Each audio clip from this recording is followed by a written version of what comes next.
Hello, Lisa here. Welcome back to my channel and welcome to this walkthrough exploration of the Old Gods Tarot by Silicon Way. This deck was one of the most highly requested for a walkthrough from my last recent deck roundup video here on the channel, and I can't wait to dive into this with you guys. Now, I have already taken my deck out of its original box because while the box is absolutely beautiful, it has a slot here for the guidebook and double trays.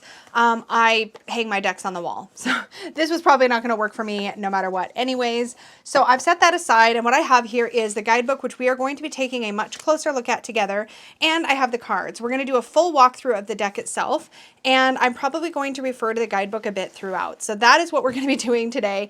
I hope you're interested. I hope you're excited. Let's get into it. I have no idea how long this particular video will be, but you'll know because you'll see it on your screen. So that is what we're going to do. Now, I think what I'm going to do, I'm kind of deciding as we go here. I think what I'm going to do is have the guidebook open next to me so that I can refer to which god, etc. that we're seeing in every card, because I think that's going to be useful to you guys watching this video back. So let's take a look. With this being the case, and this is how I'm going to be going through it, I suspect this probably will take us a little while. So let's get into it. I'm going to zoom us way in on the cards. Now, if you missed my recent deck roundup, actually, before I start, this is on a really lovely matte cardstock. As you can see, the cards have a bit of sheen that will catch the light just so, but they're basically matte. I have bright lights in here so that you guys can see the images really well, but yeah, it's really nice. It's got that kind of snappy feel that a decent quality cardstock has, and yeah, I think that's it for cardstock. All right, now let me pull up the first page for the Fool, and let's get started. Okay, so as we go through, I had just started to film this and I realized that on a lot of these cards, there are actually multiple gods on every single card. So I'm probably not, I don't know if I'll be able to name them all, but I'm going to do my best here. So every single one of the major arcana seems, so far anyways, I got about a quarter of the way through, seems to have multiple gods. So starting with the Fool, in the center, the deity shown at the center is one of the 8 immortals of Taoist lore, Lu Hai, also known as Lu Cao or Lu Dao, the barefoot immortal or barefoot master. Then you also have another Chinese Fool figure to his right, Ji Gong. The Mad Monk was a Chinese folk hero with a reputation as a rule breaker. Interesting. At lower left, we have Dionysus. And I think that's it in this one.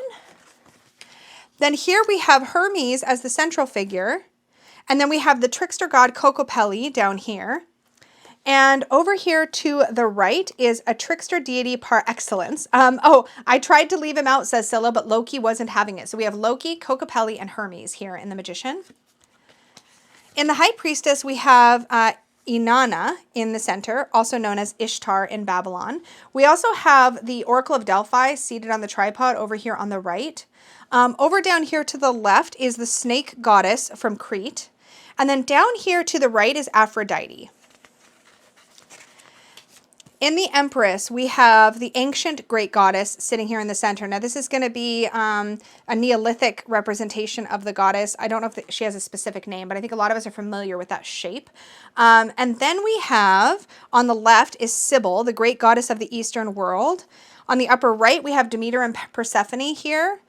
Then we have Isis. And we also have the sky goddess Nut arching over all of them. I'm not sure. I think there's more in the description. I mean, each page in the book has 2 full pages to cover all of this. So I do wish there was like a key somewhere really quick and easy to spot that would name all the goddesses quickly, but it does go through and describe the entire image to you on every page, which is really exciting.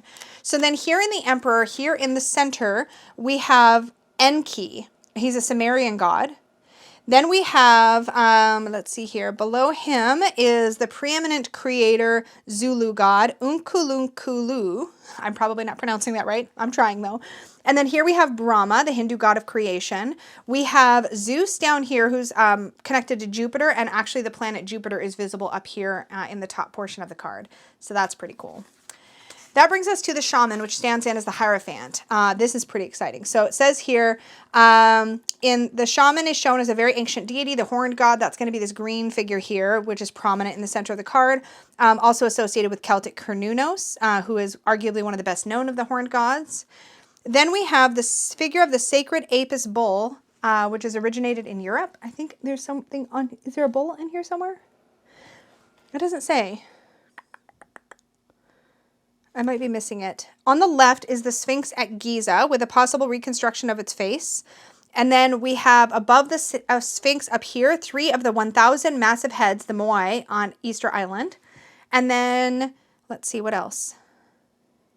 See if I'm kind of skimming this to see if I can find other stuff. There's more here. Oh, there's the sacred bowl. I was missing it. We also have a wolf down here, and I know it's going to be referenced, but let's move on. Then we have the lovers. Oh, are these going to be like famous lovers? Let's just see who we have here. So, of course, in this card, we see 3 various different lovers. Eros and Psyche. Eris and Psyche. Oh my gosh, I can't talk. Eros and Psyche.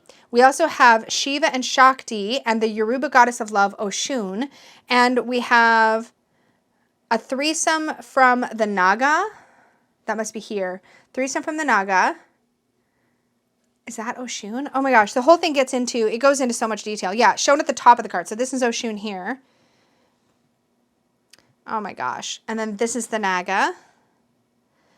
This is so exciting. There's so much to dive into in here.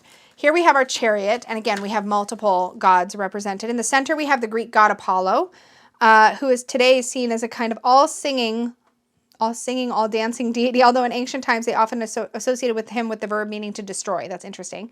Then we have at the top of the image the goddess Marichi, a Buddhist and Taoist deity whose name means ray of light. She's seen as both a deva and a bodhisattva and was associated with light and the sun. At the bottom left is Thor, the Norse god of war, law, and order. And then finally, opposite Thor, we have Anahita, an ancient Persian goddess who became a Zoroastrian and is still part of contemporary Zoroastrianism. There's a lot here, you all. A lot. Okay, so then we have the Justice card, and in the center, we have Themis, Greek goddess of balance and justice. On her left, Mat refers to the ancient Egyptian concept of truth. Over to the right, the Mayan god Quetzalcoatl, also known as Kukulkan, one of the most important deities in the Mayan pantheon. In the Hermit card, we have Odin, the preeminent god of Norse mythology. And the father, let's see, it goes on to talk about more about Odin. Let's see. On the left, we see one of the Tai Lursi, who in the long tradition of hermits in Thailand is shown as a man of advanced age, bearded and wearing a tiger skin. That might be it for this one. I think that might be it. I'm also loving how, let's just pause for a second because I've been all up in the gods and goddesses for a second. So this looks like a Fool card, right? I feel like that looks like a magician. This feels like High Priestess, Goddess, or Empress, God, Emperor. Yeah, Empress and Emperor. Shaman for Hierophant. I feel like you can take these at face value without digging into all the lore. This definitely feels like a Chariot card, right? Justice and the Hermit. I just wanted to check in with myself because I've been getting so lost in who's represented on each card. I mean, there's a lot that's in here, and I think it's pretty great that it wasn't just pigeonholed. I think there's a lot of figures that Scylla wanted to get into this deck, and I think she did an incredible job. So here in the Wheel of Fortune, we have the Morai, the Fates, who measure... spin, measure, and cut, right? The threads of fate. Pretty sure that's who we see along the top. Then we also have Ganesha over here, and it talks about Ganesha's story. And Lin Kai-hee was either trans or a cross-dresser and appears to be reveling in his flowers. That must be this one here. Then we have at the bottom of the wheel, the ancient mother goddess from Mohenjo-daro is one of the largest Harappan settlements of the ancient Indus Valley civilization. Let's see here, the positioner. What is it? An ancient mother goddess, but it doesn't say what her name is. Then moving on clockwise, we encounter the powerful Kayak of Celtic lore. That's amazing. I love that she's there. And then we also have Kronos, god of time. So that's what we see there. So we have the Fates, Ganesh. We have Lin Kai-hee. This bottom one was the ancient mother goddess. We have the Kayak, and then we have Kronos. That's awesome. I love that she kind of took us around the wheel in that order like that. That's really awesome. So then in the Strength card... we have the Vedic goddess Durga here in the center. There's a bit about her story, which is awesome. Behind Durga and her lion on the right, Atlas can be seen holding up the world. On the left of Durga, we see Fortitude, who was not generally seen as a goddess, or at least not in the Greek pantheon, but she was seen as one of the 4 primary cardinal virtues. And then we, of course, have this lion here. So this looks like a strength card, but we have these other figures that are present. I think strength with Atlas is really cool as a reference. I feel like you're going to learn a lot about deity just in the snippets that she's sharing here, because don't forget, for every one of these figures, she's got at least a paragraph or two talking about them, which is pretty awesome. So then we get into the hanged one. We have Attis, son of Sybil, shown as the yearly sacrifice of the consort of the goddess. That's cool. Walking towards the year king, we see Odin once more, no doubt recalling how his insatiable appetite for knowledge had led to the sacrifice of his eye to Mimir. Oh my gosh, there's so much. The final figure shown hanging from the tree on the right is the hanged Artemis. Talks about that. Okay, that's really cool. Ooh, death. Okay. So in death, we have Anubis here in the center. On the left is Hades. There's a bunch here about their stories. On the right, we meet Giltine, the Lithuanian goddess of death and plague, who was supposedly, before her deification, an attractive young woman who was buried alive. All right, so that's it for death. Ooh, this is such a beautiful image for temperance. The ancient Greek deity Iris is shown at the top of the image. And then this situation happening in the front here is a representation of Hieros Gamos, an alchemical concept, the sacred marriage between the inner and the outer. So that's what we're seeing there. So then up here is Iris. It says, curving around the figure, there's an image of the Australian Aboriginal rainbow serpent, the creator snake of the dreaming, the indefinite period of time that began with the world's creation.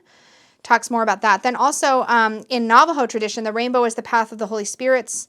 There's a lot of, and then it talks also about the Buddhist representation of the rainbow. So what you're finding, I feel like, in each of these cards in the guidebook is this very comparative thing that really looks at like overlap between different myths and stories and how they represent or can stand in for the archetype of that card, which I think is really powerful instead of just giving you like one deity from one culture or one tradition. I think that's a really cool way to look at it. So now we have the devil. Oof, that is intense. Ew, okay. Sorry, she describes this central, I'm going to save that for you if you get the book, but she's very descriptive. So this is really meant to stand in for the devil, right? Mephistopheles, Satan, Beelzebub, Lucifer, etc., right? Then we have that, so that's the main figure. On the left, we have Abansum, shown with 8 arms and a semi-transparent body. He is a malevolent spirit from the Gold Coast region of West Africa and Ghana. Then we have another highly feared god, the lizard-bodied, I think that's him, the lizard-bodied Wiro, yeah, is shown on the right. Maori mythology describes him as the Lord of Darkness, embodiment of all evil. And then down here is the Akkadian Lamashtu, the most terrible of all female demons. This is so interesting. Okay, so she really gives an exploration of those. And then we have the tower. So we, of course, have Kali represented over here. We have, it says, we now return to Poseidon. Okay, so I think what we have here is Kali and Poseidon, and that seems to be what the bulk of this card is about. We also have a bit of the Tower of Babel, I think, represented here. That brings us to the star. So we have Asteria, Greek goddess of falling stars. Oh, pretty. At lower left, we have a Hindu astral goddess, Arundhati, the goddess of the night, sky, and stars. And then on the right, we have Cygnus, the swan, in homage to the many myths about swans. And finally, in an oval on the right, we have, where'd it go? Finally, in an oval on the right is Arianrhod, the Celtic star goddess. Oh, that's so beautiful. Okay, so then we come to the moon card, and it says the lunar deities shown here on the right are Hecate, the goddess of the moon and of crossroads. We also have, and on the left, we have the dual aspected Ixchel. I don't know if I'm pronouncing that right, probably not. The Mayan lunar goddess. Selene is an ambivalent goddess as befits the tarot moon. Where's Selene? I'm assuming that's Selene there. Yeah, it says that when she chooses, she can become invisible. On the right, we see the triple-headed goddess Hecate. Yes, of course. Okay, so we have Hecate, Selene, I'm pretty sure is there. And then over here on the left, we have Ixchel. Yes. Oh, the two aspects of the Mayan moon goddess are depicted, Ixchel and Chakchel. Again, I'm not sure I'm pronouncing those right. So that's really cool. Then we reach the sun card, where we have Amaterasu, Shinto goddess of the sun, featured here in the center of the sun. That's beautiful. I love that. The Celtic god of the sun, Lu, is depicted in the lower left right here. At the bottom center is the Egyptian sun god Ra. And possibly the most unusual deity here, shown here, it says, is Ara from the Armenian area of Karahunj. And I'm sure that's this one. Yeah. That's really cool. You guys, are so many little tidbits of information here. I just want to stop and read the entire thing, but I can't do that in the middle of a video. Okay, so then we have Judgment. At the top is a representation of Vishnu, the deity connected with Melhendra Parvata, the vast ancient city that was a precursor to the Angkor Wat temple complex. Then we have, let's see, the silhouette in the lighted ellipses at the lower left represents Jain beliefs, Jain Dharma, an ancient Indian religion and a major world group.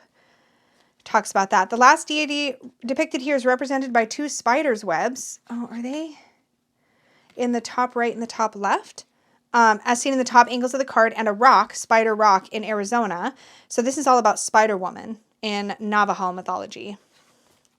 And then we have the World card. The main deities here are Shakti and Shiva. We've met them before as the lovers, but here they are seen in their full glory as the divine feminine and masculine principles of the universe, the Hieros Gamos, sacred marriage, of temperance, the ultimate destination of the soul. Below the cosmic dancers, the world tree unfolds, and it says, in an accompanying myth, the sky woman of Iroquois myth can be seen walking on the shell of the turtle after it offered Sky Woman a place to land. Talks about that a little bit. And then it says, it talks about the Ouroboros. So yeah, the main thing is Shiva Shakti here. Yeah. And then we have the Shining Fool. And does it depict a particular god? No. Talks about the unified figure of the sacred marriage. All right, so that is it for the deities. Oh my goodness, that was a lot. So let's look at the minors, which I'm really excited to flip through because they're just beautiful. I'm going to take a quick look in the book and then I'll come back to you here in just a second. I just want to see if there's anything I need to call out from the book as we go through. There's a ton of information in the guidebook about sacred geometry and numerology, which is really cool. Okay, so I'm not going to read this as we go through, but let's just say that throughout the Minor Arcana, Scylla actually names these artifacts and where they're from and a bit about their story, which is incredible. These are not going to be just random bits of stuff on the cards. There is a lot of information here. This deck must have been such a labor of love for Scylla because this is a lot of work. So when we get back to, when we get to the courts, then I'll start speaking about, I'll share with you the deities again when we get to the courts. As a reminder, I mentioned this in my recent deck roundup. The court family goes warrior, priestess, god, and then goddess being the top rank. So the family of the courts has changed a bit. So here's our Ace of Cups, our two, and again, all these artifacts are described in great detail in the guidebook, which is just, if you're even a little bit of a fan of archaeology, so cool. Can we talk about the fact for a second? Hello? That there's, okay, the ace doesn't have it, but see this like faint 2, number 2 in the background? I love that. And then the 3 here for the 3 of chalices. And the 4, so you get these stylized numbers in the background of the card, which I think is so pretty. 5. It also makes it real easy to see what you're looking at without having to stop and count. They are labeled down at the bottom as well, but I just really like that big number there on the card. I think that's awesome. There's our 6, our 7. I love that each one of these seems to show artifacts from a particular place, time, culture, etc. But this is a very multicultural referenced deck, which I think is just, what a contribution, you know, to the tarot world. I just feel like this is really full of depth. There's the 9, and there's the 10, which appears to be gold, which is awesome. So that brings us back to the court cards, where we're going to see more deities. So first we have the warrior. And the main figure here is Nethunes, the Etruscan god of springs and water. And let's see, there's some others on the card here. I think Eros is here somewhere. There's a reference. Oh, Orpheus is playing his lute. I think that's Eros, I think. You have to really read the entire thing. I wish it was like specifically like quickly called out just for the convenience of making this video. But yeah, definitely we have, I'm pretty sure, Eros. We have Nethunes, and then we have Orpheus. Okay, anyway. So then we're on to the Priestess of Chalices. So this is going to be the equivalent of the Knight. And the Baltic Sea god is Jurati is pictured here. And again, there's more in the card. I'm just going to focus on the main one, I think, here. And then the god of chalices is represented by Hebo, the god of the Yellow River, the main river in northern China. And then our goddess, oh, she's so beautiful. Kuan Yin. So perfect for the top tiered card of the quartz of the cups. Love that. And then we're into the wands. So now we have the Ace of Wands, the 2, the 3. Still have those stylized numbers in the background, which is awesome. The 4. A little harder to see them here as it was in the cups. They were a little easier to spot. There's our 5. Love that we have these like Egyptian tools here. 6, 7, 8. Wow, they're so powerful, eh? 9 and 10. And that gets us back into our deities here, starting with the Warrior of Scepters. This is going to be Ruamoko, the Maori deity of earthquakes, volcanoes, and the seasons. And again, there's going to be others on the card as well. Here we have Agneya, daughter of the fire god, is what that means. From Hindu faith. And then the god here, Hephaestus the smith, is featured in the foreground. I really want to know who all the other ones are, but it's harder to spot them. All right, then the goddess here in the center. Oh, she's so potent looking. That's Pele, the Hawaiian goddess of volcanoes, lightning and fire. Oh, and Neith, the ancient Egyptian goddess. Oh. Pele and Neith were both sacred primordial forces. Oh, there's so much. There's so much. Okay. And then we're into, these are the these are the discs. So we have our 8, or excuse me, these are the discs, not just the ace of discs. The 2. Still can see those stylized numbers. The 3, a lot of these look like shields to me. Or coins. I think they're supposed to be coins. Let's just take a look. Let's look at the 5 and cheat a little bit. So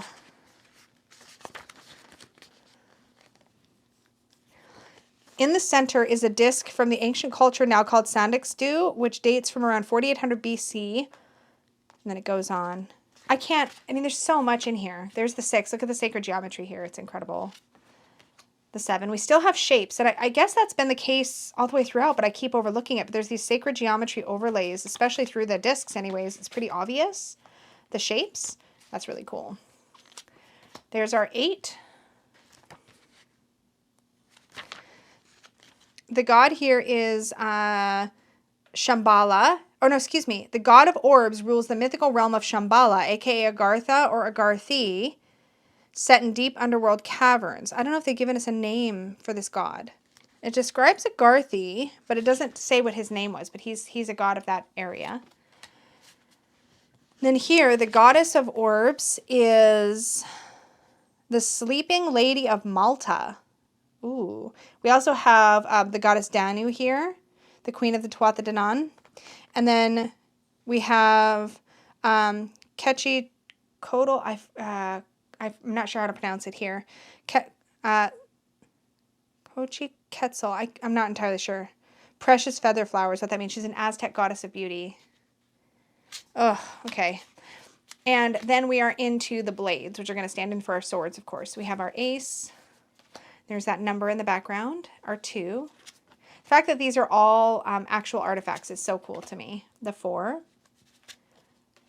5, 6, 7,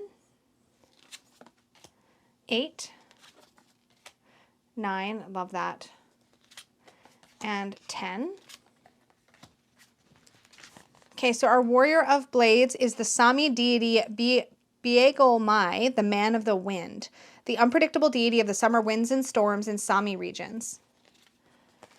Our priestess is Selanya, the Hungarian goddess of wind and daughter of the primordial god Kyra. And then we have the god of blades, who is Aeolus, the keeper of the winds and air in the Greek pantheon. So these are very chosen very, very mindfully. And then our last goddess here The goddess of blades is Oya, the Yoruba Orisha of the air, winds, lightning, violent storms, death, and rebirth. And there's a lot more about her story in there as well. And then we have the wild gods. Whew, this is the 80th card of this tarot deck, a link to the wild gods, magic, the unknown, or the shift into the next dimension, whatever seems right to you. So there's a lot here. It talks about the Lakota concept of scan. And it goes on from there. Now, let's talk about the book. Let me pull this out. We're going to set this to the side for a second, zoom out, and just take a look at the book so you can understand just how comprehensive all of this is that I've been going through. So throughout the major arcana, this is essentially what your pages will look like. You have all of this. You have a little thumbnail of the image, and then it really describes not only what you see on the card, but a little bit about the mythologies that are associated with those deities.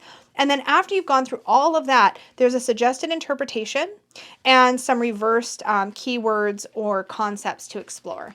When you get into the minor arcana, it doesn't necessarily get much lighter in that way. So the court cards all still have the exact same amount of information as the major arcana did, so you still have those 2 full pages.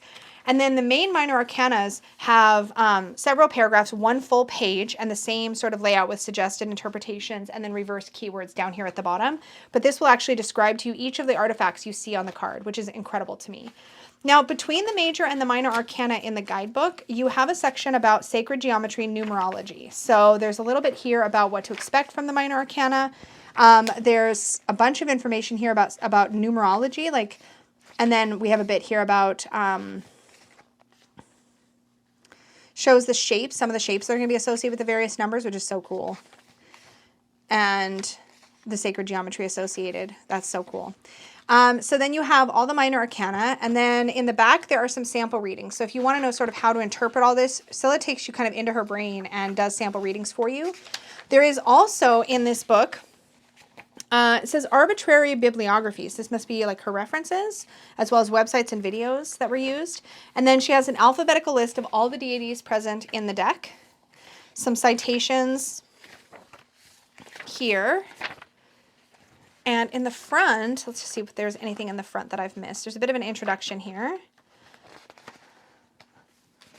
Yeah, why do we have gods, early religions, the earliest gods, a meeting with the old gods, origins of the deck, what gods, if any, are around today, and then you have like an overview. And Scylla often does this in her books where you can see sort of all the images next to each other in the guidebook. And then an introduction to the major arcana. It also explains the court card hierarchy here. So that's what you get in the guidebook. I mean, there's quite a lot here. This feels like I don't know, like a trip through time. It's really hard to describe. Now, I wanted to see what the shuffle was like of this 8-sided, right? 8-sided shape, octagon-shaped cards. Kind of octagon, an uneven octagon. And see how they shuffle. They're just a little bit stiff, but it is possible to riffle them because you have these sides to grab. So it's not like a round deck where it's like a little bit all over the place, or like a square deck where you can't really tell which side is up, which is not my favorite thing ever. At least the square one isn't my favorite. But I like this because you can easily grab the sides. And I'm going to try a hand over hand shuffle in a minute too. Yeah, it's pretty stiff. I feel like that's going to break in a bit over time, but it is a little stiff. And then you can side by side shuffle. So I just want to pull 3 cards. And without getting deep into all the mythology, just see what it would feel like to do like a general, for whoever needs it right now, energy, obstacle, advice reading. So let me just try that real quick.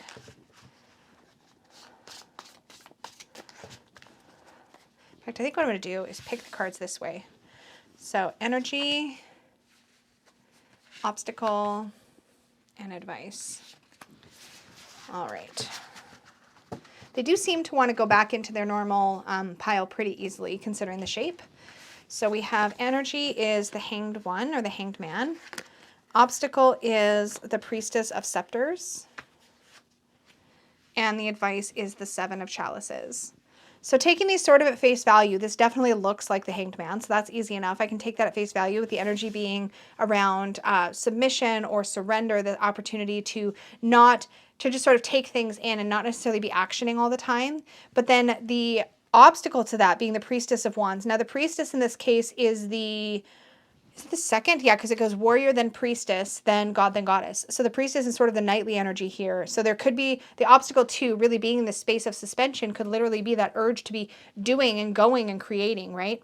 And then we have our advice card as the seven of chalices, showing us that we have lots of things to choose. There's an opportunity to maybe use this space of being in suspension, not being able to move forward, instead of thinking about all the things we wish we were doing instead, all the actions we wish we could be taking. The Seven of Chalices feels to me like an invitation to use this opportunity to explore possibility and dream a little bit, fantasize about what's possible. So you can come out of this with renewed energy and vigor and hope. So that's how I would maybe interpret those, just right out of the box like that without going deep into the mythology. But actually, for giggles, let's just see if anything additional jumps out at me from the guidebooks. Let's see if I would read it any different. So the Hanged One, the Hanged Man in this deck, when I come to that in here. So suggested interpretation, endurance, patience, turning away from conventional wisdom, forging one's own path with no reliance on earlier customs. That almost feels like almost like Hierophanty, a little bit like how I view it. And then we have freedom from societal norms and restrictions, endurance, self-sacrifice, cutting ties to the past. And then in the obstacle, we have our Priestess of Scepters. And I was right, that is the second in the hierarchy here. A highly creative and enthusiastic young woman with hidden depths, passionate, enthusiastic, always searching. So that idea of like wanting to be doing, wanting to be searching, hunting for something, that vigor, right? Still nonconformist. There's definitely a sort of cohesive theme coming across here of nonconformity, which is very interesting. Independent and freedom loving. She has hidden talents, but can lose her way trying to do too much. So basically, again, it's a time for slowing down and taking in, not so much doing outward. And then we have our Seven of Chalices. The goblets here show the range of kindness and generosity when offered in the spirit of love, gratitude, and kinship, as well as ancestral knowledge. So that's really interesting. So we do have some, yeah, this would be a really interesting deck to use for ancestor work for sure. There's a lot of depth and meaning here. This doesn't feel like the kind of deck that I would necessarily want to just like fly by the seat of my pants with so much. I feel like this would be one for solitary draws for myself, where I can pull and like really sink into the stories and the mythologies that are present in the cards and then go from there. Yeah, there's just so much. I love this Temperance card. And I love Scylla's art in general, but this feels less like an intuitive reader to me in the sense that it feels like a deck that I'd want to use to learn, to dive deep into all these different mythologies. I just feel like there's a lot of richness here to be explored, which is really exciting. So if you are somebody who loves, like, say, watching documentaries, I may have said this already, you'd probably really love this because I feel like there's just so much to dip into. But it's not so much that I feel like it's overwhelming. And I think the important thing to remember about something like this is that, you know, you're going to get some little snippets of history, of archaeology, of sociology, of mythology, and nothing I think here is meant to really stand in for your own studies, but it can introduce you to different characters throughout history or throughout mythology to explore, and sometimes that can be a doorway to new growth and new opportunities and new information, which is pretty exciting. So that is the Old Gods Tarot by Scylla Conway. I hope this gave you a better look into what you're going to get when you get this deck and how it might work for you. Thank you so much for hanging out with me. And as always, may your magic always shine from the inside out. Bye.